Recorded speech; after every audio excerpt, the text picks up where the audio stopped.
सबसे कम उम्र का चेयरमैन बना। फिर जब मैं विधायक बना तो उत्तराखंड भी यूपी में ही था। 425 में एक ही विधायक मुझसे छोटा था, पवन पांडे, 5-6 महीने। बाकी सबसे छोटा मैं विधायक था, शादी भी नहीं। तो मुझे लगा कि मैं बहुत कुछ कर पाऊंगा, लेकिन जल्दी मुझे समझ में आ गया कि राजनीति में बार बार सत्ता परिवर्तन होता है, लेकिन व्यवस्था परिवर्तन नहीं होता। आज़ादी के बाद जो हमारी राजनीतिक ताकत रही वो इसलिए कमज़ोर हो गई कि जैसे ही राजनेता व्यापार में आया तो उसका आम जनता की जनसेवा से ध्यान हट गया। कल तक हम लोग हीरो थे, आज हम जीरो हैं। गलती तो हम लोगों की है। राजतंत्र में जो राजा होता था वो संपूर्ण जिंदगी के लिए होता था। वो अपने अगल बगल एक से एक बहादुर, एक से एक योग्य, एक से एक अनुभवी, एक से एक कर्मठ, समझदार लोगों की फौज इकट्ठी करता था राजतंत्र में, चूंकि उसकी कुर्सी को कोई खतरा नहीं था। लोकतंत्र की स्थिति दूसरी है। लोकतंत्र में जो सबसे अच्छा चापलूस हो, जी हजूरी करता हो, जिसकी भी सरकार आएगी, जैसे ही वो एक सोने का मुकुट 20 हीरा जड़ा करके उसको पहना देगा, वो मंत्री सबसे पहले कार्यकर्ता को उतार के बगल की सीट में उसी को बैठा देगा। नमस्कार, आप सभी का स्वागत है। मेरा नाम है अमरेंद्र प्रताप सिंह और आज जो शख्सियत हमारे साथ मौजूद हैं, इन्हें बुंदेलखंड का बादशाह कहा जाता है। जी हाँ, बादशाह सिंह राजनीति में 4 बार विधायक हुए, मंत्री रहे, पूरे प्रदेश में काम किया। और एक विशेष बात कि आज भी अपने मिजाज और अंदाज को बदला नहीं है। बादशाह सिंह जी, स्वागत है आपका। जी धन्यवाद, नमस्कार। आज की इस इंटरव्यू में हमारा पहला सवाल इंसाफ सेना जी को लेकर होगा। क्या परिकल्पना थी, क्या संकल्पना थी, कैसे मन बना, कैसे बनी इंसाफ सेना और क्या उद्देश्य उसका था और पूरा हुआ कि नहीं? देखिए, हम जिस क्षेत्र में पैदा हुए हैं, उत्तर प्रदेश का ही नहीं, देश का सबसे पिछड़ा हुआ क्षेत्र है। विभिन्नताओं से भरा हुआ जंगल, पहाड़, नदी, नाले, झरने, प्रचुर मात्रा में प्राकृतिक संपदा। अगर आप उत्तर प्रदेश, मध्य प्रदेश के बुंदेलखंड पर नज़र डालें तो हीरे से लेकर के वहाँ रॉक फास्फेट, सागौन के जंगल, कम से कम दोनों प्रांतों के बुंदेलखंड में 27 से ज़्यादा बड़े बड़े बांध, तमाम धार्मिक और खजुराहो, चित्रकूट जैसे धार्मिक स्थान, नैनागिरी, द्रोणागिरी, भीमकुंड जैसे पर्यटक स्थल। और देश की आज़ादी में भी बुंदेलखंड के इतिहास को कोई नहीं भुला सकता। वीर भूमि, रानी लक्ष्मीबाई से लेकर के रानी दुर्गावती, झलकारी कोरन बुंदेलखंड के ही थे। महाराज छत्रसाल, और जब अंग्रेज़ों से लड़ने की आखिरी लड़ाई चल रही थी तो दीवान शत्रुघ्न सिंह, राम गोपाल भाई, स्वामी ब्रह्मानंद, स्वामी परमानंद। लेकिन ये एक सच्चाई है कि आज़ादी के बाद देश ने कुछ कुछ विकास पाया और हम लोगों ने धीरे धीरे सने सने अपना सब कुछ खोया। पहले हमारे यहाँ 21 विधायक होते थे, 4 सांसद होते थे, उत्तर प्रदेश की बुंदेलखंड की बात जी। पर सीमन हुआ जनसंख्या के आधार पे हुआ। 2 और कम हो गए, 3 और कम हो गए, 18 ही बचे। तो 21 तो विकास कर नहीं पाए। अब ये 18 क्या करेंगे? क्योंकि जो हमारे लोग दिल्ली, पंजाब, गुजरात काम की तलाश में गए, देखिए बेटा, मना हीरा निकलता है पन्ना में और तराशा जाता है सूरत में, वहाँ भी बनाया जा सकता है उनके तराशने अराशने के लिए, तो उसकी कीमत भी कम हो जाएगी, वहीं पॉलिश हो जाएगी, कटिंग हो जाएगी। बीच में रियो टेंटो काम कर रही थी, ऑस्ट्रेलिया की कंपनी है, तो उन्होंने बाकायदे पूरा सब बनाया कि हम यहाँ पर रहेंगे, ये करेंगे। लेकिन फिर बाद में पता चला कि वो तो सीधा सिडनी ले जा रहे हैं, वहीं से हीरे निकाल के ला रहे हो, जो बता रहे हैं कि इतने निकले उतने माल लिए जाते हैं। तो अपने लोगों की अक्षमता के कारण जी, वहाँ पर देखिए कितनी बालू है, कितना। अभी भी सबसे ज़्यादा अगर मिर्ज़ापुर से भी बड़ी स्टोन नगरी कोई है तो हमारा कबरई है।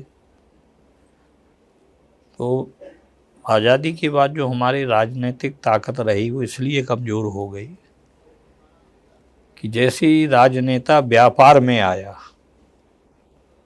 तो उसका आम जनता की जनसेवा से ध्यान हट गया। और मैं तो इसलिए कि मेरा जो परिवार है वो राजनीतिक परिवार नहीं था। पिताजी फौज में थे, उनकी दुखद हत्या हुई, और किसान थे। मुझे खुद आज भी नहीं लगता मैं किन स्थितियों में राजनीति में आ गया, तो मैं राजनीति में आया। और बुंदेलखंड के बड़े दिल वाले लोगों ने मेरे जैसे आदमी को हाथों हाथ लिया, सबसे कम उम्र का चेयरमैन बना। फिर जब मैं विधायक बना तो उत्तराखंड भी यूपी में ही था। 425 में एक ही विधायक मुझसे छोटा था, पवन पांडे, 5-6 महीने। बाकी सबसे छोटा मैं विधायक था, शादी भी नहीं हुई। तो मुझे लगा कि मैं बहुत कुछ कर पाऊंगा, लेकिन जल्दी मुझे समझ में आ गया कि राजनीति में बार बार सत्ता परिवर्तन होता है, लेकिन व्यवस्था परिवर्तन नहीं होता।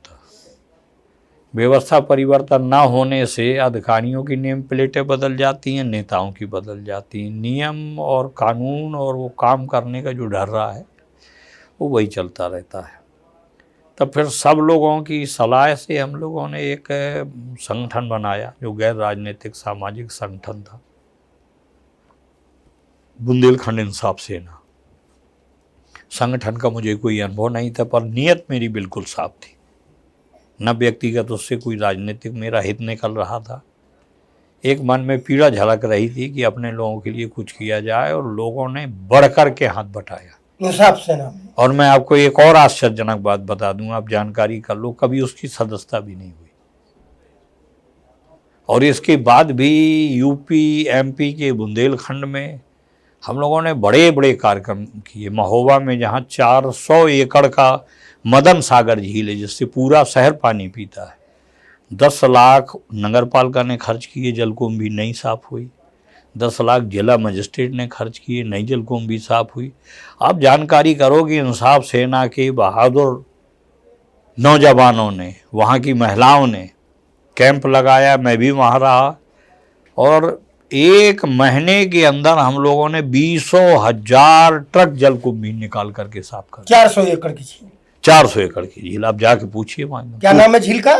मदन सागर। मदन सागर, जिससे पूरा महोबा पानी पीता है। मतलब मेरे बताने का मतलब कि बुंदेलखंड में ये जज्बा है। फिर एक गांव था, उधर के लोग 1 किलोमीटर नहर का वो चाहते थे आगे बढ़ाने का, तो गुप्ता जी थे वो अधीक्षण अभियंता, बोले साहब बजट नहीं है। तो हम कहा आप खाली उसकी चूना डलवा के बता दो। आप अभी भी जाइए मौदाहा में भगत बाबा के स्थान पूछिए, वहाँ एक लरौंद गांव है, पूरा 1 किलोमीटर लंबी नहर हम लोगों ने श्रमदान से बना दी। बुंदेलखंड इंसाफ सेना ने खोद दी नहर। हाँ, मतलब सब लोगों ने पूरा, आज भी वो नहर मौजूद है, आप जा करके देखो। 1 रुपया उसमें सरकार का नहीं लगा। 15-20 व्यायामशालाएँ बनाएंगे, जैसे गांव में मंदिर अंदिर होते, वहीं एक कमेटी बना दी, वहीं एक घड़ा रख दिया जिसमें चने, सोयाबीन, मूंगफली के दाने, वहीं अपनी एक कमेटी बना दी। लड़के वहाँ सुबह सुबह एक्सरसाइज करने लगे। तो इतना सपोर्ट मिला। हम लोगों ने बड़े बड़े, दिल्ली में जो जंतर मंतर में धरना दिया, तो उसमें हमारे साथ मनिंदरजीत सिंह बिट्टा थे, चौधरी अजीत सिंह जी थे, त्रिलोक त्यागी थे, के चंद्रशेखर राव जो तेलंगाना के मुख्यमंत्री हैं, वो भी हमारे साथ थे। वो भी बहुत संघर्षशील आदमी, उनका शुरुआती दौर में भी मैंने देखा। तो कैसे इतने बड़े बड़े कार्यक्रम होते थे, तो कुछ ऊपर वाले की कृपा, कुछ जितने लोग थी सबकी। लेकिन देर सबेर आज के ज़माने में रुपया सब कुछ तो नहीं है, लेकिन बहुत कुछ है। धीरे धीरे स्थिति ये आती गई कि कोई पैसा लगाता नहीं था, वो सारा मेरे ऊपर घूम फिर करके आता था। और कुछ राजनीतिक लोगों को भी उसमें नाराज़गी हुई, कुछ हमारे लोगों ने भी ऐसे फैसले ले लिए, जिला पंचायत में लड़ गए, 6 लोग जीत तो गए, जीते 6 वहाँ। धूलीचंद कुशवाहा जीता, कल्लू धोबी जीता, चंपा रानी जीती, आलोक पालीवाल जीता, दरियाव सिंह जीते। बाकी अच्छा खासा वोट लेके आए। 5-6 चेयरमैन बने टाउन एरिया नगर पालिका से। 5-7 महाविद्यालयों में छात्र इंसाफ सेना के अध्यक्ष बने। लेकिन उसी के बाद लोगों को लगा कि ये तो राजनीतिक थे, राजनीतिक हो गए, कहीं विधानसभा न लड़े।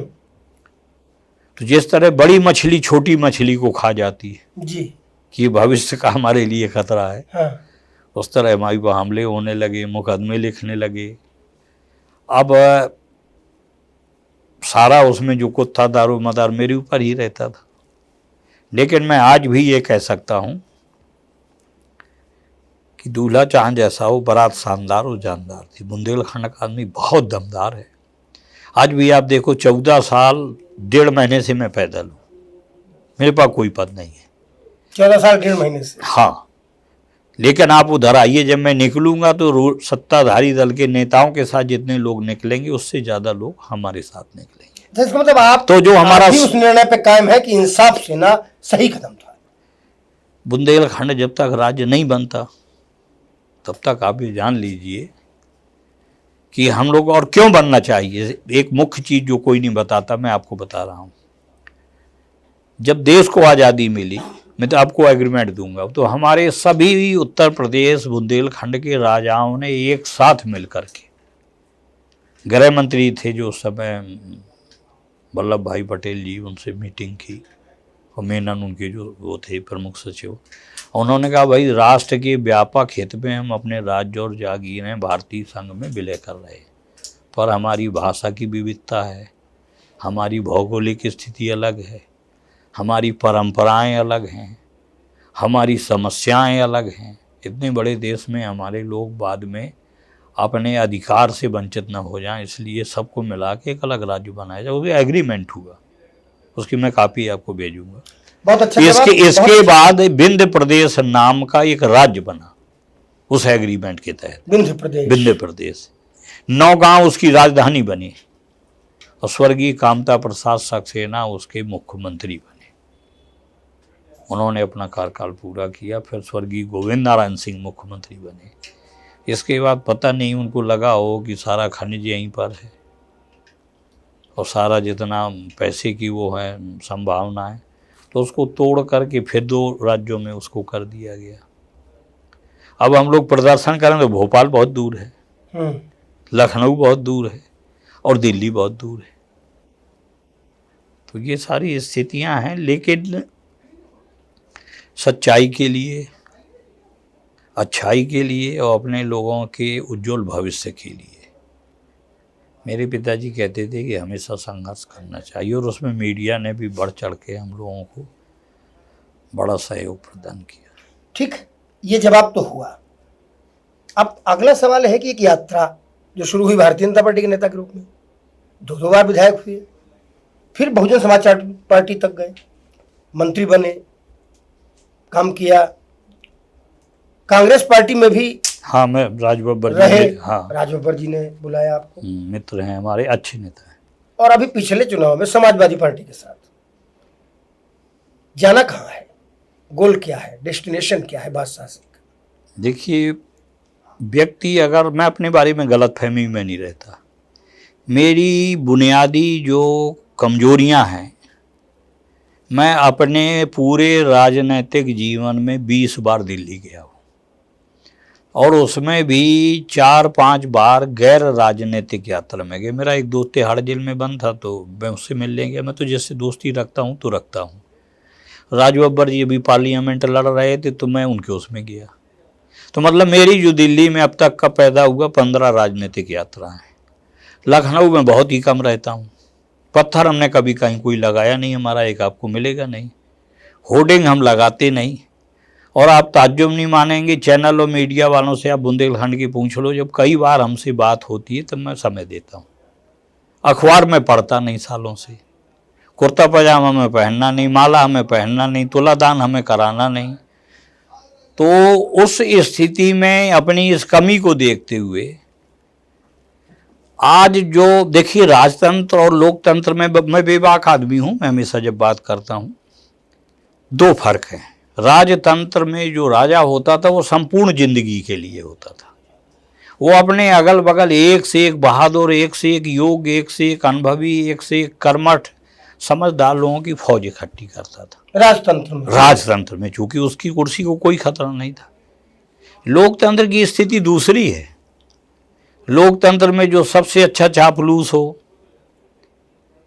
जी हजूरी करता हो, उसके नीचे कोई, लोकतंत्र में तो अगर आपका जनाधार है तब तो आपके लिए बहुत खतरा है। हाँ, हर नेता सोचता है कि हमारे लिए भविष्य का खतरा है, इसको, ये मटेरियल है, ये हमें नुकसान न पहुंचा दे, ये इसको साफ करो। अब जो राजनीति का प्रोटोकॉल है उसको मुझे फॉलो नहीं करना। मुझसे राजनाथ सिंह जी ने कहा था बहुत पहले, जब कल्याण सिंह जी मुख्यमंत्री थे, कि अगर तुम लोकसभा लड़ना चाहो तो तुम्हारी रिपोर्ट ठीक है, तुम्हें लड़ाया जा सकता है। मैंने कह दिया कि मैं लोकसभा नहीं लड़ूंगा। फिर गंगाचंद राजपूत लड़े थे, वो जीते भी थे। हमने कहा दिल्ली मेरी बस की हमीरपुर से। हाँ, मैंने कहा दिल्ली मेरी बस की नहीं है। तो ये आप विश्वास मानिए कि मैं राजनीति में कभी बहुत बड़ी महत्वाकांक्षा लेके नहीं आया। मैं राजमाता साहब की आंख का तारा था, पूरा उनका ट्रस्ट मैं ही देखता था।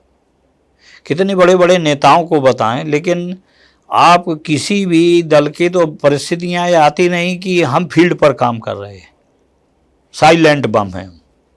मैं आज भी कोई व्यापार नहीं करता। हमारी ईडी ने जांच की तो क्या निकला, हमको क्लीन चिट देनी पड़ी ना उनको। बाकी लोगों को नहीं दे पाए, क्यों नहीं दे पाए वो जाने, लेकिन मुझे तो दी उनने क्लीन चिट ईडी की। हाँ, हमारे साथ कई वीआईपी लोगों की जांच चल रही थी, हम ही को मिली क्लीन चिट। विजिलेंस ने जांच की, लोकायुक्त ने जांच की, अमर उजाला ने भी छापा कि बादशाह सिंह के पास 2 कुंटल सोने का सिंहासन। दैनिक जागरण ने छापा कि इनके यहाँ मध्य प्रदेश में जाली नोट छपते हैं, 3 दिन छपता रहा। स्वर्गीय ब्रह्मदत्त द्विवेदी जी की जब हत्या हुई तो मुझे कितना मानते थे, एक महान नेता थे। हमारा सौभाग्य कि मैं उनके बगल में ही रहता था। उसमें भी उनकी शक की सुई उनकी तरफ घूम रही है, लेकिन मैं कभी विचलित नहीं हुआ, क्योंकि इन सब कमियों के साथ तो अब क्या है कि जैसे मैं बीजेपी में आया स्वर्गीय राजमाता साहब से प्रेरित होकर के। ये दांत मेरा देख रहे हो आप, नहीं है जी जी। ये जब महानवती कांड हुआ था, एक पिछड़ी जात के साथ महिला के साथ बलात्कार हुआ था, तो उस आंदोलन को हमने, अरविंद सिंह जी, हरिहर मिश्रा जी, तमाम सब लोगों ने लड़ा उसको। तो उसमें कम से कम आप समझिए कि 150-200 लाठी पड़ी। इनकाउंटर होते होते बचा हमारा एक जवाहरलाल त्रिपाठी एसएसपी था, हाथ दोनों टूट गए। वो मुकदमे उठाए मायावती जी ने, और जिस जिलाधिकारी सुश्री उमा वर्मा जी ने हस्ताक्षर करने से एनआईसी की फाइल में मना कर दिया, नहीं वो अपराधी नहीं है, उसका डीएम पद से हटा दिया गया। बहुत ही ईमानदार कलेक्टर थी, उसको कभी भाजपा सरकार में चार्ज नहीं हुआ। जो एसपी बुरी तरह पीटा उसको सहारनपुर का एसएसपी बना दिया गया। तो राजनीति का एक सिस्टम है अपने देश की, मैं बड़ा नज़दीक से देखा, और मैं अब मेरा बिल्कुल साफ रहता है। जैसे कुछ लोगों को गलत फहमी रहती है कि हमारी सरकार आएगी तो हमें उद्योगपति को देख लेंगे, कोई नहीं देख लेगा। जिसकी भी सरकार आएगी, जैसे ही वो एक सोने का मुकुट 20 हीरा जड़ा करके उसको पहना देगा, वो मंत्री सबसे पहले कार्यकर्ता को उतार के बगल की सीट में उसी को बैठा लेगा। तो जो अपर लेवल पर आ गए, मैं नाम नहीं लेना चाहता, हमारे बहुत अच्छे मित्र हैं, आप जान जाएंगे, अब रिटायर्ड हो गए, एक अधिकारी थे, बहुत लंबे थे वो। तो कांग्रेस सरकार में कांग्रेसियों के नाक के बाल होते थे, फिर भाजपा सरकार में भाजपाई बिना उनके कुछ नहीं किए, दिल्ली तक ले गए, सेवा विस्तार दिया।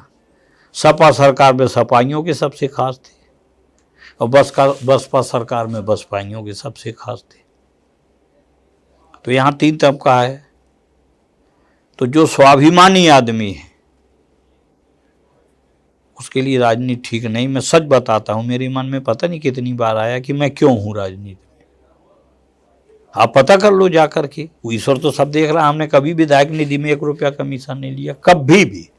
नौकरियां हमने दी, गरीब से गरीब लोगों को हम लिस्ट दे दें, ऊपर हर जाति तो ये यात्रा भी सामान्य ही है। हमारी एक गलत फहमी यह है कि मैं छोटा आदमी हूँ, लेकिन मैं हमेशा बड़े लोगों में रहा।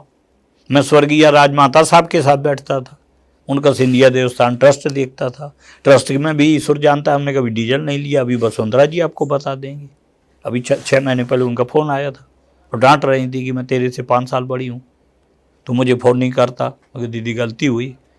तो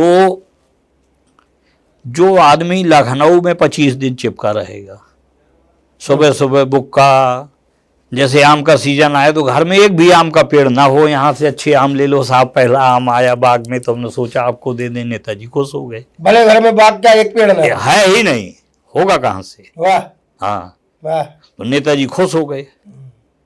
अब उन्होंने कहा यार फला आदमी 6 महीने से कहाँ लापता है। तो जो दरबार की राजनीति है उसमें हम कभी सेट हो नहीं पाए। तो जैसे अब नाराजगी हुई, तो मैं तो उस तरह का स्वभाव से विद्रोही आदमी हूँ ना। मेरा बचपन पिताजी की हत्या के बाद में बहुत गरीबी में गुजरा है, मैं अपनी असलियत नहीं छिपाता।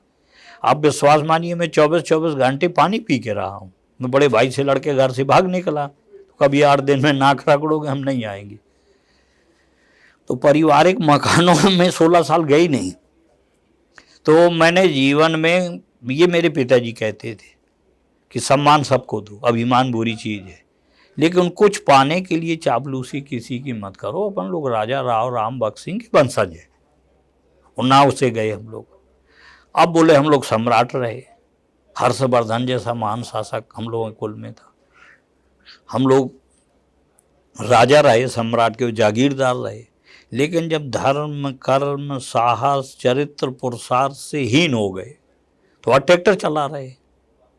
अब इसके नीचे कहाँ जाएंगे? कोई हमारे को बता नहीं सकता कि हमने उससे चंदा लिया या मांगा व्यापारी। धर्म कर्म साहस पुरुषार्थ गया छरित हुआ तो कल तक हम लोग हीरो थे, आज हम जीरो हैं।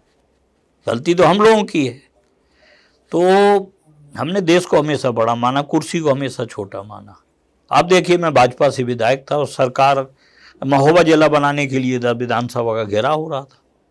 हमसे लोगों ने कहा आप चलोगे कि हम 100% चलेंगे। मैं बैठ गया, गिरफ्तार हो गए हम लोग, शाम को पुलिस लाइन से छोड़े गए। ये हुआ मुख्यमंत्री जी ने बुलाया, कहा यार तुम रूलिंग पार्टी के विधायक हो, हमको बाबूजी मरने के बाद हम उसी गांव के मरघाटा में फूके जाएंगे। कुर्सी तो आज है, नहीं रहेगी। तो पुराने नेताओं में बड़प्पन होता था, हंसने लगे। फिर अतिक्रमण हट रहा था, टंडन जी बहुत मानते थे हमको, महान नेता थे।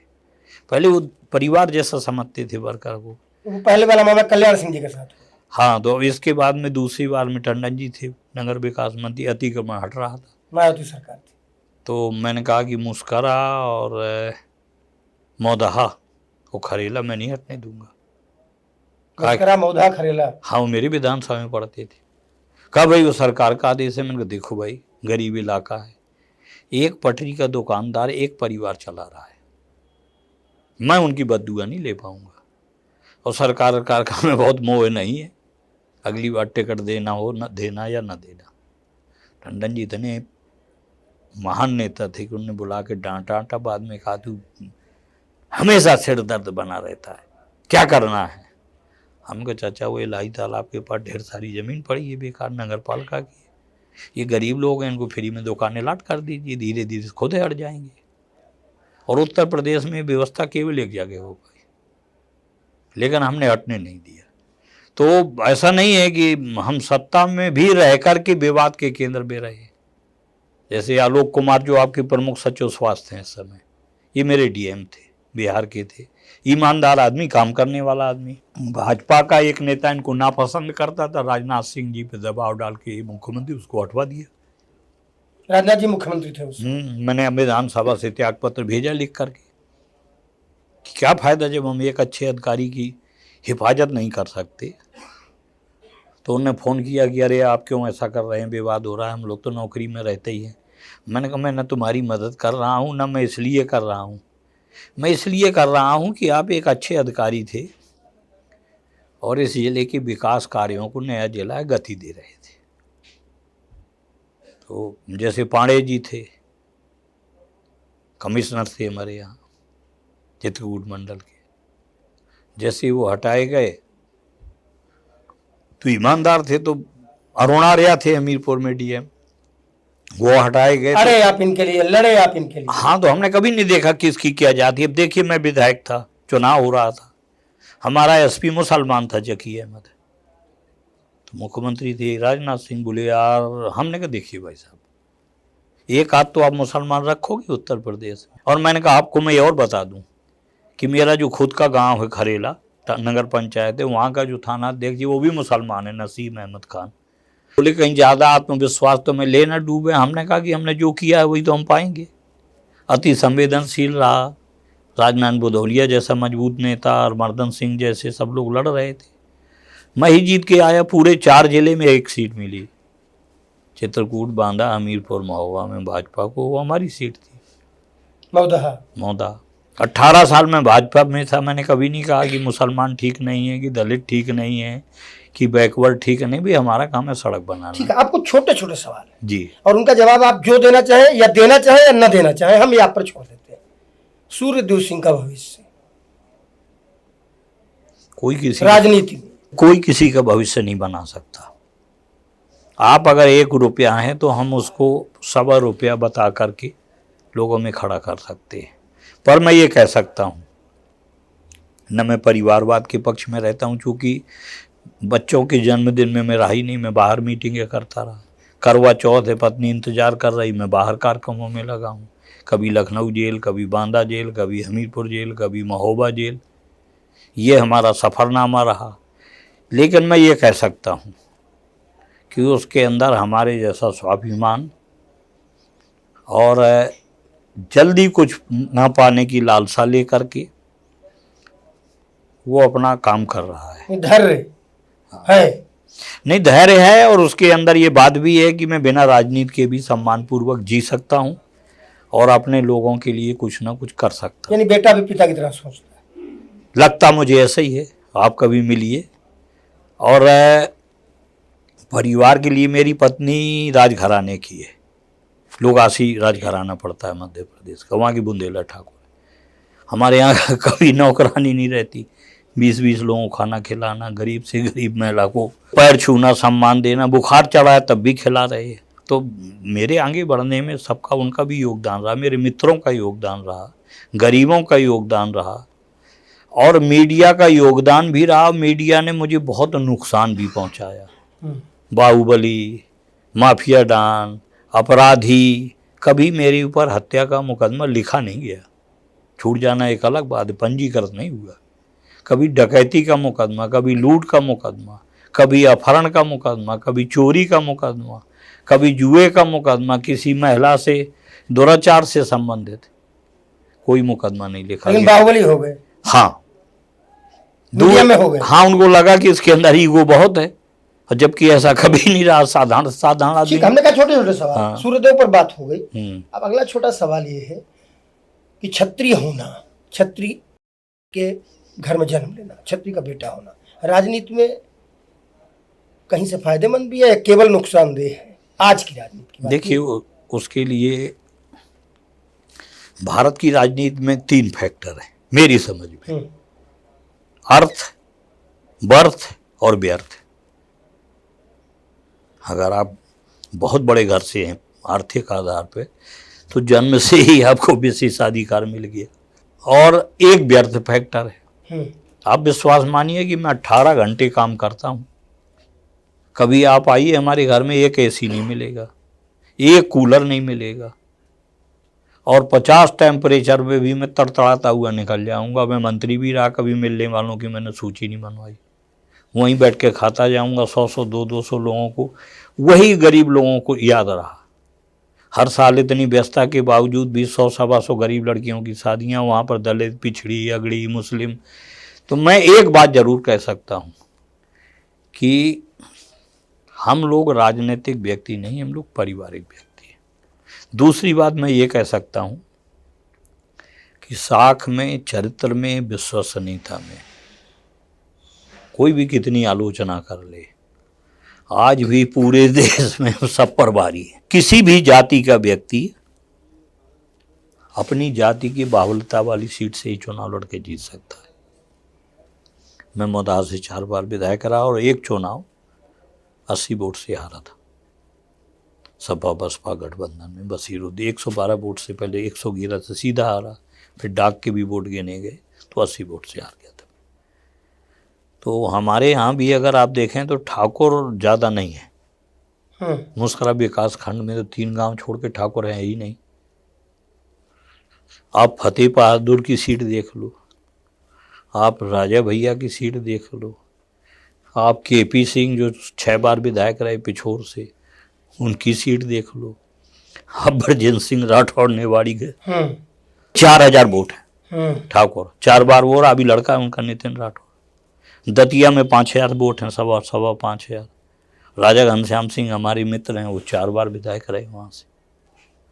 तो उल्टी धार में मगरमच्छ की पीठ में बैठ कर के नदी पार करने का हौसला हम लोगों के पास है। और इसलिए सबसे कनेक्टिविटी है और सब पूरे समाज को लेकर चलने का काम है। और लेकिन किसी भी जाति में सारे लोग अच्छे नहीं होते।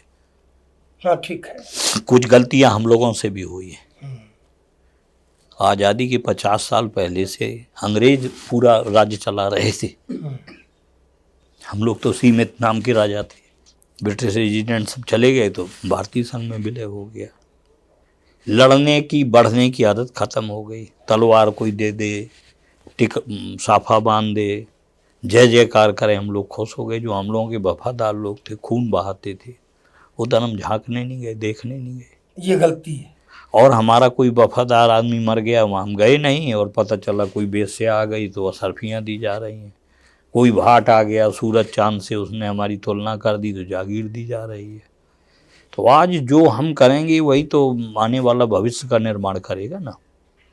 तो कहीं ना कहीं से फिसलते फिसलते हम लोग बहुत नीचे चले गए। लेकिन अगर आप ऊर्जा एनर्जी की बात करोगे तो दिग्विजय सिंह जी को देख लो, 4000 किलोमीटर 3200 किलोमीटर नर्मदा की पद यात्रा करते निकल गए राघवगढ़। हाँ, उनसे भी मेरी पारिवारिक संबंध है और बहुत पहले से भी है, जयवर्धन तक।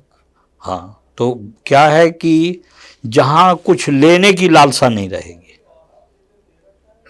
आपके रिश्ते चलेंगे। अंतिम सवाल और जवाब मैंने जैसा कहा, आप देना चाहें ना देना चाहें और जो देना चाहें। उत्तर प्रदेश के मुख्यमंत्री योगी आदित्यनाथ, हम दल की बात नहीं कर रहे, हम राजनीति की बात नहीं करते, व्यक्तिगत रूप से उनके 9 साल के कामों को या उनको व्यक्तिगत रूप से अगर आपको समीक्षा करनी हो, अगर आपको उन पर कोई बात कहनी हो, कोई 2 बातें भी कहनी हो छोटी छोटी, तो क्या कहेंगे? तो उस बारे में हमारा बोलना कोई उचित नहीं है। मैं जब 91 में विधायक था तो महंत अवैधनाथ जी सांसद थे और हमीरपुर में एक पीके झा कलेक्टर था, उससे मेरा विवाद हुआ। तो कल्याण सिंह जी ने कहा वो ईमानदार है डीएम, मैं नहीं हटाऊंगा और ये अधिकारियों को बड़ा प्रताड़ित करता है। तो उन्होंने कहा अरे भाई पहली बार विधायक बना नया लड़का, राजनीति खत्म कर दोगे क्या, बड़े जिले में भेज दो ईमानदार। महंत जी ने कहा। हाँ, मेरे अवैधनाथ जी ने। तो उनका ट्रांसफर झांसी हो गया। तो जैसे मायावती जी ने मुझे पैसे नहीं लिए, जो सच्चाई है ईश्वर जानता है, और मैंने कहा भी नहीं क्योंकि मेरी वहाँ सेवाएं इतनी ज़्यादा नहीं थी। मंत्री बनाया, हमारे 1 दर्जन मुकदमे वापस लिए। आज मैं उनकी बुराई करूं तो ये हमारे पिताजी और हमारे खानदान की मर्यादा और चरित्र से मेल नहीं खाता। जिस थाली में हमने खाया उसमें हमको छेद नहीं करना चाहिए। तो मैं बिना राजनीतिक फ़ायदा नुकसान के, मुझसे कोई पूछता है कि मायावती जी कैसी हैं, मैं कह देता हूँ कि वो एक महान नेता है और मेरे लिए तो अच्छी हैं। भाई आपको बैगन नहीं सूट कर रहा है तो हम नाली में फेंक दो, हमको सूट कर रहा है तो हम खाएंगे। तो मेरी एक आदत है कि जैसे समाजवादी पार्टी में मेरा जो भी रिश्ता है वो माननीय अखिलेश यादव जी से, वो मिलनसार भी हैं, समझदार भी हैं, गंभीर भी हैं। हम कभी फ़ोन नहीं करते, वो मेरी आदत में है, कमी है मेरे अंदर। सबको सम्मान भी देना जानते हैं। तो बस इस कारण जैसे मैं पार्टी कार्यालय में जाता हूं तो कह देते हैं फला बैठे ढेका बैठी हूँ। मेरे नेचर में बचपन से ही नहीं रहा और अब तो मेरी उम्र ढल आई तो उसको लोग समझते इसके अंदर ईगो बहुत है। आप ताज्जुब नहीं मानोगे, हमारे पिताजी के जो मित्र रहे उनमें अनुरागी भी थे, मेहतर भी थे। आखिरी समय तक हमने बीच सड़क में उनके पैर छुए हैं और उन्हें हमको कभी विधायक मंत्री ए बादशाह इतने आओ। बुंदेलखंड का एक अलग कल्चर है। हम लोग जहाँ भी जिससे जुड़े हैं दिल से जुड़े हैं। जो आदमी के साथ कैसे, तो पिता तुल्य नहीं, हमारे आज भी भैया ये है कि जैसे जो हमारा समर्थक है, अब आप देखिए मैं 14 साल 1.5 महीने से पैदल हूँ, कैसे लोग हमारे साथ चल रहे हैं। ये जानते कि एक नंबर का ये अपने ढंग का आदमी है, न नफ़ा नुकसान देखना है। मैंने हमेशा देश को बड़ा समझा, फौजी का बेटा हूँ ना मैं, हमारी ये कुर्सी बहुत छोटी है। अब देखिए मैं श्रम मंत्री था, आपको बता रहा हूँ। इंटर तक पढ़ा हूँ मैं। 13 मई 2007 को मैं मंत्री बना। मुझे मालूम है नहीं था कि मैं मंत्री बनाया जा रहा हूँ। एक सरदार हैं त्रिलोचन सिंह, उनके यहाँ मैं बैठा था तो फ़ोन आया कि आपको शपथ लेना। मैं कौन मजाक कर रहा है, और ऐसा तो नहीं जल्दबाजी में किसी के लगा रहा हो, पूछो किससे बात करना है। तो पता चला आपको बुलाया, मैं 8 मिनट लेट गया। तो 4 महीने था मैं राज्य मंत्री स्वतंत्र प्रभार। मुझे भी ताज्जुब था कि हमने तो ना 1 रुपया दिया, ना कहा कैसे आ गए। 4 महीने बाद मैं श्रम में पहुंचा। तो मैं तो इंटर तक पढ़ा हूँ, पिताजी की हत्या के बाद पढ़ नहीं पाया। तो बहुत खस्ता हालत थी उसकी, बहुत खस्ता हालत श्रम विभाग की। आप देख लो निकाल करके, जब आदमी पूरे मन से काम करता तो रिजल्ट आते। तो मैं ही वो मंत्री था कि मेरे समय में ही 1% जितने भी उत्तर प्रदेश में प्रतिष्ठान शासकीय बन रहे थे उनमें संगठित कार्ड धारक श्रमिकों के लिए 1% लगाया गया सेवा कर सेज। और जो केंद्र की कृपा पर चल रहा घर बैठा विभाग था, देखते देखते उसमें हजारों करोड़ रुपए आ गए। हाँ, क्योंकि वो पैसा आने लगा, वो जो 1% से इसके पहले क्यों नहीं आया आप देख लो ना। जब मैं बना 15 साल में मजदूरों की तनख्वाह हमने बढ़ाई। फैक्ट्री मालिकों ने कहा कि अरे साहब वो घाटे में, कहा तुम यार कल बंद कर दो, मैं उद्योग मंत्री नहीं हूँ, ये उनका वो है, लेकिन तुम उससे काम बराबर ले रहे हो और पैसा नहीं बढ़ा रहे हो। सब पूरा हमने बैठ करके एकदम ठीक ठाक पैसा बढ़वाया। जितनी यूनियनें थी वो सब उद्योगपतियों की, पालतू लोगों की थी, वो श्रमिकों के लिए कोई काम ही नहीं करते थे। श्री राम सिंह गोंडा के थे, ठाकुरी थे, रजिस्ट्रार में बुलाया, हमका ये बात बिल्कुल ठीक नहीं है, दूसरे यूनियन बनाओ। सब संगठन बुला करके और बुला करके जो मजदूरों के हित में काम कर रहे थे उनको बनवाए। झांसी में लेबर कोर्ट नहीं थी, तो जब भी बुंदेलखंड में कोई विवाद आए तो कानपुर 3 नंबर कोर्ट में जाइए। झांसी में लेबर कोर्ट की स्थापना की और आज उसको एक अच्छा और माला माल विभाग बना करके, पहले तो 1 पैसा नहीं था, अब संगठित कार्ड धारक का श्रमिक अगर मरता है तो उसको बीमा का पैसा भी मिलेगा। ये हमारे समय लागू हुआ। अच्छी उच्च शिक्षा में बेटा जाना चाहता है तो हम लोग आधा पैसा देंगे। ESI में डॉक्टरों की नियुक्ति हुई, दवाओं की व्यवस्था हुई। तो एक मरणासन्न विभाग को लेकर ना कभी हमने बड़े बड़े विज्ञापन दिए, लेकिन माननीय मुख्यमंत्री जी का भी भरपूर सहयोग और विश्वास हमको प्राप्त हुआ, खुले हाथों हमको काम करने का। तो आज राजनीति में ये हो गया, मैं नाम नहीं लेना चाहता हूँ, एक आदमी जिसके पास 2 जोड़ कपड़े भी नहीं रहे होंगे, वो आदमी 15 अगस्त को भाषण में कह रहा था कि मायावती जी को हमने नेता बनाया। फिर बाद में हम लोगों से पूछा तो हमने कहा भैया हम तो उनसे लिए हैं और दुनिया दोनों हाथों से चलती है, एक से लो एक से दो, तो लेने वाला तो हमेशा छोटा होता है। तो आज की जो स्थिति है, कभी कभी तो मैं आपको बिल्कुल दिल से बता रहा हूँ कि कहाँ से शुरुआत हुई थी। अभी आखिरी बात मैं आपसे बोलूँगा। क्या हुआ कि एक बाबू बैजनाथ सिंह थे कंदौर के, कई साल जेलों में रहे, जमींदार थे, स्वतंत्रता संग्राम सेनानी थे, दीवान शत्रुघ्न सिंह के सहयोग। तो उनके नाम पर उनका एक भतीजा है, यहाँ रहता है, नाती लड़का बहुत अच्छा है, बिल्डर है, बड़ी मेहनत की उसने, उमाकांत सिंह, लखनऊ में। तो उसने 45 फीट लंबा बढ़िया गेट बनवाया शानदार। तो उसमें सब पार्टियों के नेता इकट्ठे हुए, हमको भी बुलाया गया। 5 मिनट में सब ऐसे भगे कि जैसे कि बैल को छाता दिखाओ भाग जाए। बैजनाथ सिंह के यहाँ से हमको देखते ही। अच्छा, आपको देखते ही भागे? तमाम वहाँ नेता थे। तो क्योंकि मैंने कहा वहाँ पे कि भाई देखिए ये तो हमारा अतीत था, बाबू बैजनाथ सिंह, दीवान शत्रुघ्न सिंह, ये हमारा अतीत था। इन्होंने लड़ाई लड़ी, देश को आज़ादी दिला दी। हम लोग वर्तमान हैं। क्या कोई है यहाँ पर जो गंगा जल उठा के कह सकता हो कि हम विधायक निधि में कमीशन नहीं लेते, हम थानेदारों से, कोटेदारों से पैसा नहीं लेते, हम सेवा की जगह मेवा खाने के लिए व्यापार राजनीति में नहीं कर रहे हैं? मैंने कहा है कोई यहाँ पे जो इस तरह से बोल सके? हम विधायक निधि में अपने कार्यकर्ताओं से ही 30% कमीशन नहीं ले रहे। तो कहाँ से शुरू हुए, चलते चलते आकर के कहाँ खड़े हो गए? तो क्या राजनीति व्यापार करने के लिए है? तो हमने कहा ये हमारा वर्तमान है और वर्तमान में जो हम गलतियां कर रहे हैं वो भविष्य का निर्धारण करेंगे। और मैं जो हमेशा झेलता रहता हूं, मैंने कहा उसका कारण ये है कि मैं कड़वा सच बोलता हूं और व्यक्ति उसको ले लेते हैं कि ये हमारे, हमने कहा बताओ मैं कहाँ पे व्यापार कर रहा हूँ, कौन सी बालू की खदान में या पेट्रोल पंप में या गैस की एजेंसी में। तो आज जो स्थिति है जी, और हम लोग डांग बांग्ला में बैठते थे। ये होता था कि भाई कह दो डीएम साहब से 11 बजे आ जाए, सीडीओ को इतने बजे बुलाओ, एडीएम को इतना, डीएफओ को इतने बजे। है हिम्मत किसी की कोई बुला दे? बदली हैं चीजें। उसमें हम लोगों की गलती है ना। हम साल में एक बार दरवाजे जाते थे, आप पूछ लो। और जो नहीं मिलता था उन्होंने कहा कहाँ गया भैया, ये गया दिन। कहा बाबूजी मैं दहा के बाजार में, मुझे खपरा रखो इसके दरवाजे में, बताना तुम्हारा विधायक आया था, जयराम जी की बोल गया है। और मैं लिख के लाता था कितने हैंड पाइप खराब हैं, कहाँ कहाँ का ट्रांसफार्मर खराब है। फिर मैं समस्या समाधान शिविर लगाता था। और मैं कहता तुम तो मेहमान हो, भग जाओगे, मुझे यहीं पैदा हुआ है, मरना है, मैं नहीं जानता। मैंने अगर कह दिया कि दशहरा को रोहारी की बिजली जलना है तो दशहरा को जलना ही है, वो जली। अधिकारियों से कह दिया, हाँ, बैठ करके।